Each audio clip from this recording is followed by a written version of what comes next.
欢迎来到新闻频道。当您订阅频道时，演员们会很高兴。热度榜前10，骄阳似我好评冲榜，虞书欣双轨开分 6.7 获胜。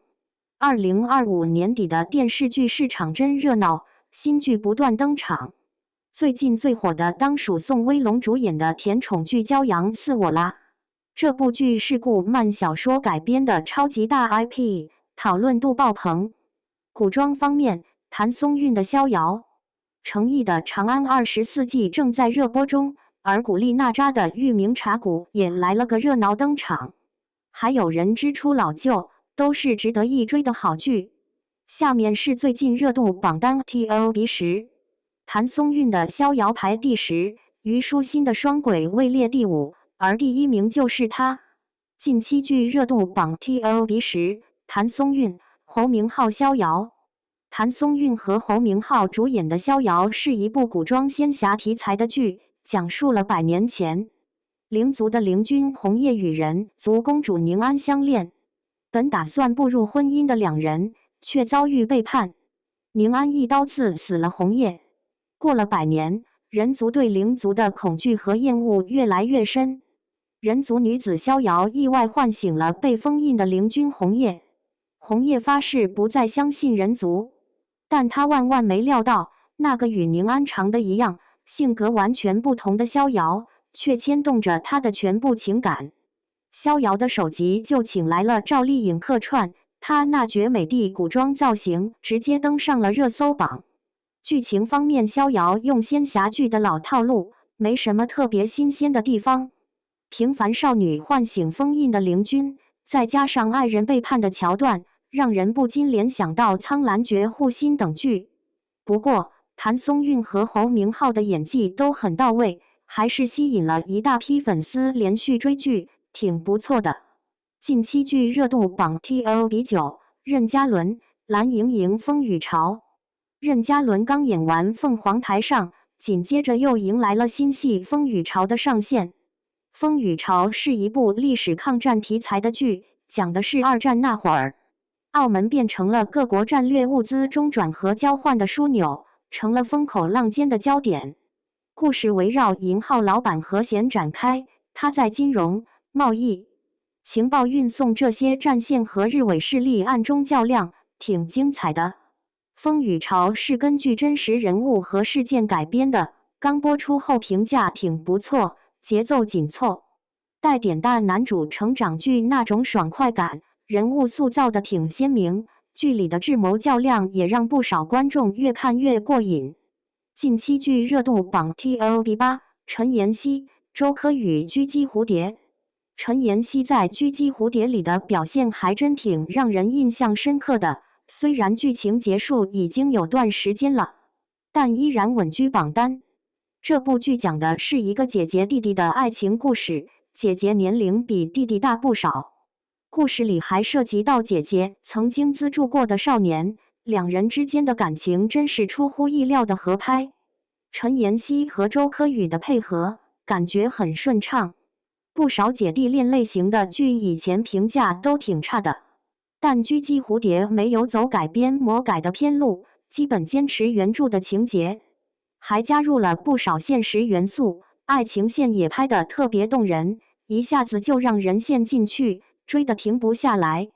《狙击蝴蝶》讲述了曾经在生活陷入低谷时，接到曾经资助过的乡村少年礼物的求助电话，他决定把这个孤苦无依的孩子带到海市，让他继续学业。礼物考上大学后，渐渐意识到自己对曾经的感情，但那份心意一直没有得到回应。伤心之下，他选择了离开，彼此渐行渐远。6年过去了，成为职场精英的礼物重返海市，与曾经在工作中偶遇。他表面上不提过去的事，但内心那份爱意仍然深藏不离。近期剧热度榜 TOP 7，张若昀、马思纯《人之初》。《人之初》这部腾讯2025年的重量级悬疑剧，邀请了张若昀、马思纯、唐嫣担纲主演。故事讲述滨川市方大广场那只熊猫雕塑中突然出现一具尸体，促使两个年轻人走到一起。高峰一直在寻找自己的亲生父母，没想到在熊猫像被撞碎的那天，他竟然发现自己突然去世的养父就站在现场。城市的另一头，吴菲菲正面对家庭危机。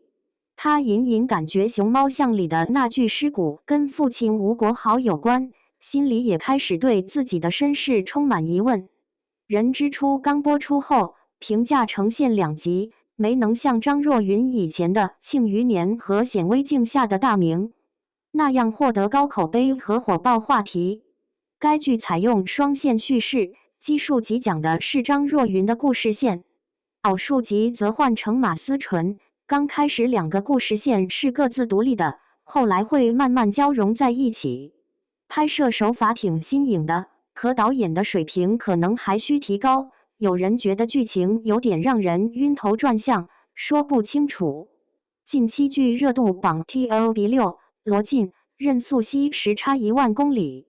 时差1万公里是一部偏向生活疗愈的剧集，没有走那种家庭琐事或者狗血反转的路线，整体氛围挺温馨的。里面罗晋和任素汐扮演一对夫妻，一个是充满目标和野心、充满朝气的女强人，另一个是细腻敏感、温柔体贴的男士。这部剧不像很多人钟爱的古装偶像剧或甜宠剧，但收视率和评价都还不错，豆瓣评分也挺高，达到了 7.0 分。时差1万公里讲的就是张冉辞掉主持工作出国后，经历了离婚、破产，走投无路，住进狭小的公寓。在最低谷时，他遇到靠装修为生的博士傅玉东，两人孤单的心灵在异国逐渐走近。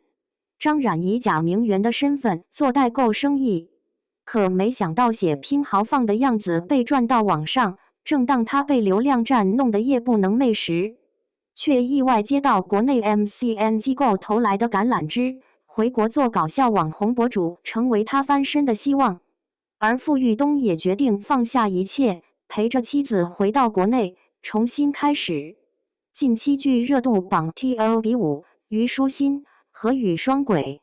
双轨主要讲的是甲骨科兄妹恋的故事，主角是没有血缘关系的兄妹。这个 CP 设定在甜宠剧里还挺新颖，剧组跑到泰国取景，导演完美营造了异域氛围和浪漫唯美的感觉。木木潮潮 CP 之间那种压抑又揪心的情感表现得挺到位。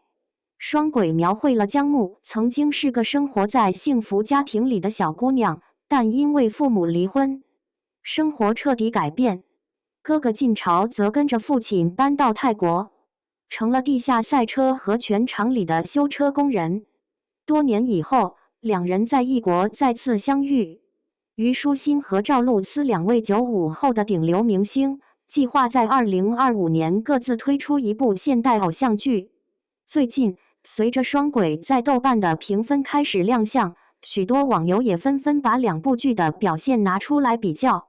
虞书欣的双轨在网络播放量方面虽然没有《许我耀眼》那种狗血剧情带来的热度高，但豆瓣评分却是 6.7， 比起《许我耀眼》的 6.5 分略胜一筹。近期剧热度榜 TOP4， 黄景瑜、王传君罚罪2。黄景瑜又帮忙演警察啦，这是他主演的罚罪系列的第二部。第一部豆瓣评分还挺不错， 7.0 呢。不过这次罚罪2的故事和前作没关系，是全新一套剧情。里面讲的是警察秦风和逐渐成为汉州最大罪犯头目刘天野，两人情谊深厚，却又站在黑白两端，斗智斗勇，搅得几大利益集团暗中明争。罚罪2口碑还行，配角请来了王传君、梁洁、秦俊杰，阵容可是相当豪华。故事情节涵盖跨国走私、金融洗钱、虚拟货币啥的，人物多了去了。事件关系错综复杂，反派既很幽风，警察也是脑子灵活，总是能找到新线索。近期剧热度榜 TOP3， 程毅、刘奕君《长安24季》。程毅主演的《长安24计》属于大男主剧，剧情融合了悬疑元素和权谋较量。剧中的服饰和布景都挺讲究，质感很不错。可是评论挺两极分化，有的觉得节奏有点慢，还有点故弄玄虚，像在故意搞神秘感；也有人觉得剧情反转不断，精彩到停不下来。《长安24计》讲述虎臂卫策划者刘子温的儿子谢怀安背负灭门的血海深仇，忍辱10余载，终在淮南县衙主簿的位置重新亮相长安。在江湖恩怨与朝堂暗潮涌动间，谢怀安一步步布局，掀起了一场精彩绝伦的智谋较量。近期剧热度榜 TLB2， 郭京飞、王佳佳老舅。老舅这部剧虽然算不上爆款偶像剧，但最近表现却挺不错，成了不太被看好的黑马。它不像那些流量明星主演的大剧，比如《双轨》或《长安24计》，但收视率完全不差。整个剧其实是个家庭喜剧，风格温暖治愈，从孩子的角度展现他对老舅的崇拜。剧情轻松又感人，笑点挺接连不断的，人物刻画也很细腻真实。可惜的是，剧情走向中段略显平淡，导致豆瓣评分从 7.6 降到 7.1。老舅讲述的是小学生二胖最崇拜的人一直是他的老舅。老舅从小就特别聪明，做什么事情都比别人出色许多。可也正是因为太聪明，他总是3分钟热度。老舅试过不少行业，每次创业开始都挺热闹，但总是赶不上最佳时机。近期剧热度榜 TLB1， 宋威龙、赵今麦《骄阳似我》。《骄阳似我》就是今年的冠军。这部剧是顾漫小说改编而成的超甜宠剧集，虽然没能像《何以笙箫默》或《微微一笑很倾城》那样大面积火遍大江南北，但顾漫的作品一直有固定的粉丝基础。《骄阳似我》属于逐渐走热的类型，前几集主要讲女主和男二之间的情感纠葛，一到职场剧情上线，焦点就转到宋威龙和赵今麦身上，看点会越来越多，越来越精彩。